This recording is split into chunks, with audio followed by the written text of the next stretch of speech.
You know, people wonder if Tupac was targeted because of his bloodline. No, hold on 1 second.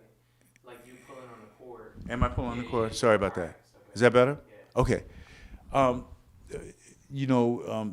the question comes up of, why Tupac was targeted. And was it because he was famous and, because he was swagger and arrogant? Was it because of his bloodline? My answer to that question is something that Tupac said to me. And I am witness to this, and people can do with this what they will. I visited Tupac when he was, among our many visits, I had gone to see him in Bellevue Hospital when he was in the prison ward. And this is after he had been convicted, but before he went upstate. And he came out, and I was a paralegal working with brother Talif Warren.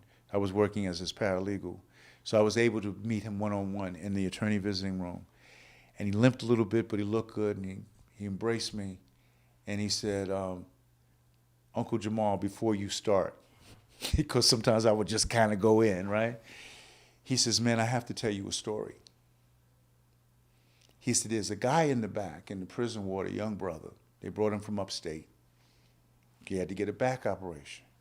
And he sees me and he goes crazy. He goes, 'Oh man, I can't believe it, dog. Tupac, you here, man. I love you, dog. You my hero.'" And Tupac said, "Time out, bro. Why am I your hero?" And the young brother was like, "Oh man, come on, Pac, don't be playing, man. You be getting paid. You got all the women. You be shooting at the police."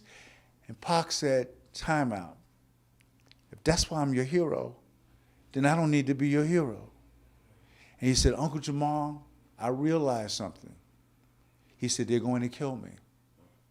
He said, "They have to kill me because I'm a Shakur.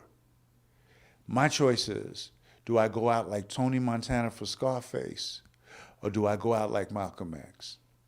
And I want to go out like Malcolm X."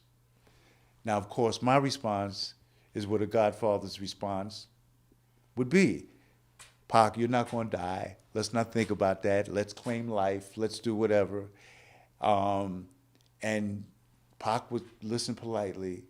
He says, "I hear you, but nevertheless, here's what I want to do." And this is when he began to lay out his vision, of these community centers, of doing more film, because music is, they're just going to rob you. Film, you get to make a statement and keep the money. He also talked about the fact that he was going to stop getting high. He said, "Because I smoked a lot.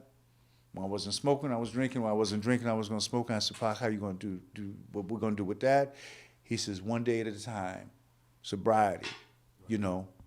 Um, and so, um, and I remember coming home being so elated. And I remember sharing this with Joyce about the space that Tupac was in. And then I know from my own experiences that prison can be a transformative space. I've served close to 9.5 years in prison. And in prison, I earned a GED, 2 college degrees, and graduated from KU, University of Kansas, with top honors, summa cum laude. That's where I became a poet. That's where I became a writer. I formed a theater company, and I knew I wanted to use arts and activism, and I was so elated about that. And then people may say, "Well, if that's the case, then what happened?" Well, I wasn't the only person that Tupac shared this vision with. And there were other people that he went and shared this vision with and went, "Oh, okay, so getting high is a problem, right?" And so I believe that, and I know that, when he got out, that when he got into the car on the way to the airport, Suge Knight was like, "Man, here, have a drink. Here's a blunt." Now, if someone is telling you that here's the track that I want to be on, and then I realize that for me, part of the problem is that I shouldn't be getting high, I shouldn't be smoking weed. And then you go like, "Yeah, bro, come on, just take this hit to celebrate." Right away, it's manipulation and a different agenda. And so I think that there are people, Suge Knight and other people, that took those things and just go like, "Okay, we don't want him thinking clearly. We do want him to be moving." But I do want to say that even as things progress, Tupac was able to take a step back in his own life. And toward the end of his life, and that's when he did the One Nation Project. That's when he recorded a lot of songs. Now, did he record so many songs because he believed he was going to die? I actually believe he recorded those many songs because he believed he was going to live. Because of the bond with his mother, because of his relationship with Gcoded. I think he wanted to satisfy his contract and just go, I promise you this many albums, here you go.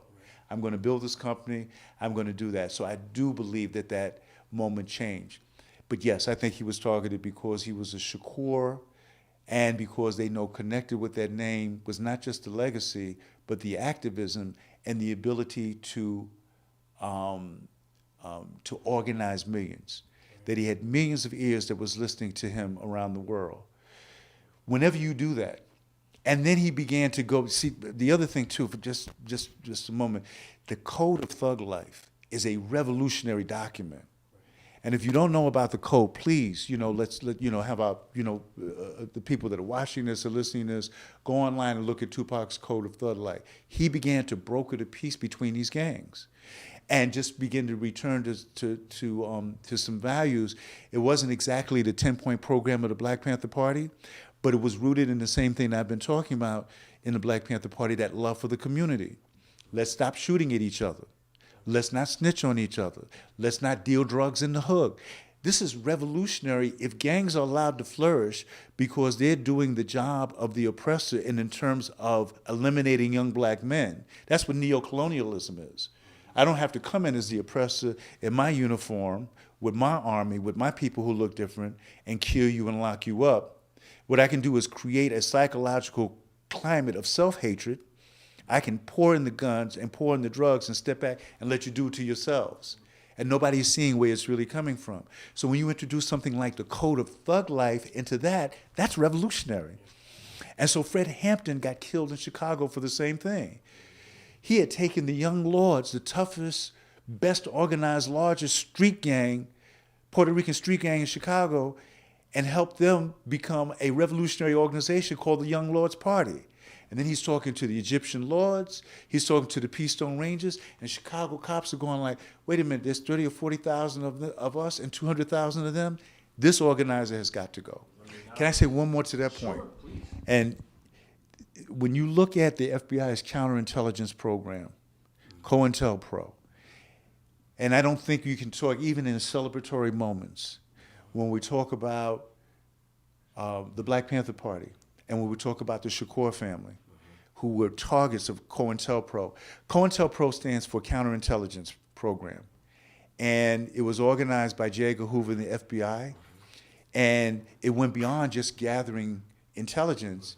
It was counterintelligence where you're going in, infiltrating organizations, creating false evidence, framing people up, getting people arrested, killed, creating a situation where you don't have to get your hands dirty. What the FBI would do in those cases is start wars that led to, for example, the Chicago police murdering Fred Hampton. They gave them the intelligence, they gave them the will, they said you better do a preemptive strike, and he's your target. All that intelligence came from the FBI. But there was also intelligence that came from the FBI that caused a terrible split within the Black Panther Party. And it led to a war within the Black Panther Party. These brave women and men who are on the front lines against the cops in the middle of the night and on street corners and going without sleep so they could get up early to feed other people's kids, now are going at each other, and it was called East Coast, West Coast. Does that sound familiar? Too familiar. Too familiar. And so we talked about that even when Tupac was alive, what COINTELPRO was. And now more and more, as we reveal police documents, we see that some of these things were orchestrated and organized by the police. And if you keep tracing that DNA and those fingerprints, it will lead to the FBI and to other places. And so that underscores of, yes, I think he was targeted. And not only was he targeted because he was a Shakur, he was targeted by that same counterintelligence COINTELPRO kind of program.